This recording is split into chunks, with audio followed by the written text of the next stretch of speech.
La COVID-19 a frappé à nos portes sans qu'on y soit préparé. Nos vies ont été bouleversées de manière extraordinaire et la situation demande une adaptation rapide. C'est normal présentement d'être ou de se sentir déstabilisé. Personne ne nous a appris à faire face à une pandémie. Ça va bien aller. Vous l'avez entendu, n'est-ce pas? Et aujourd'hui, si on se demandait comment ça va, quels sont les impacts de cette pandémie sur le plan physique et psychologique? Regardons ensemble quelques stratégies qui pourraient aider à retrouver nos repères perdus.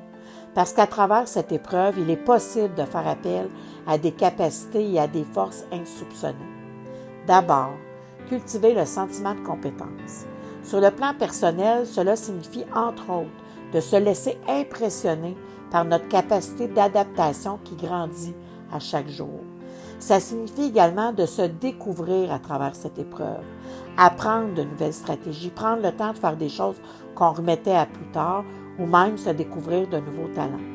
Aussi, le sentiment de compétence s'exprime dans le fait d'aider les autres.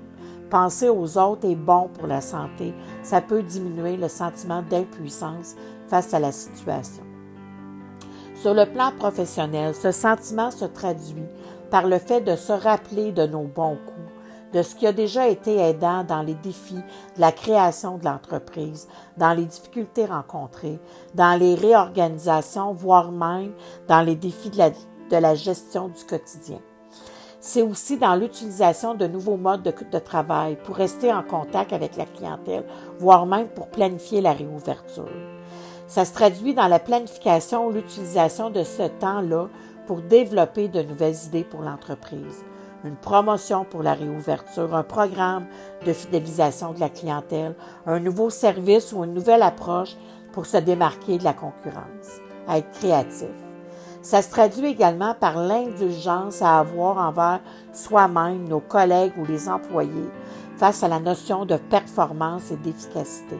Le rythme actuel n'est pas le même, les tâches ne s'accomplissent pas de la même façon. Le télétravail peut être utile, mais ça peut aussi être difficile.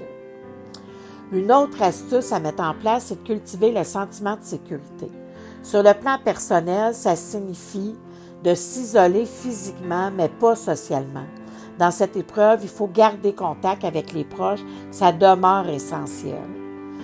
Et même si on ne sait pas combien de temps tout ça va durer, il faut se rappeler que c'est temporaire. La vie va reprendre son cours.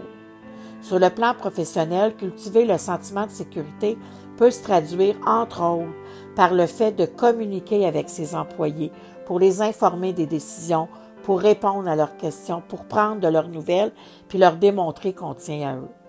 Garder aussi en tête ou garder le contact avec la clientèle pour continuer d'offrir un service après-vente, pour les informer des changements dans les horaires ou les services.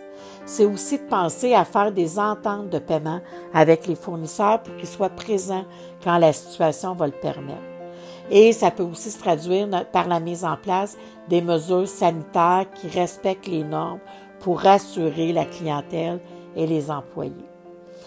Et si dans tout ça, ça allait moins bien, d'abord, on peut reconnaître quelques signes. La peur, la colère, la difficulté de se concentrer, la difficulté de prendre des décisions, des troubles de sommeil, se sentir irritable. Si ça va moins bien, à quel moment on devrait s'inquiéter? On devrait s'inquiéter si la détresse se transforme et paralyse, si on n'est plus capable de s'occuper de soi et des autres, si on a l'impression de ne pas avoir tout ce qu'il faut pour passer au travers, si l'irritabilité se transforme en comportement violent, si la détresse crée ou augmente les idées de mort ou de suicide. Si on est inquiet pour soi ou pour un proche, il y a des ressources d'aide qui existent. Il ne faut pas hésiter à demander de l'aide parce que parler à un proche ou demander de l'aide quand on est dépassé, c'est comme avoir besoin d'un professionnel ou d'une entreprise spécialisée pour nous aider à réaliser des projets importants.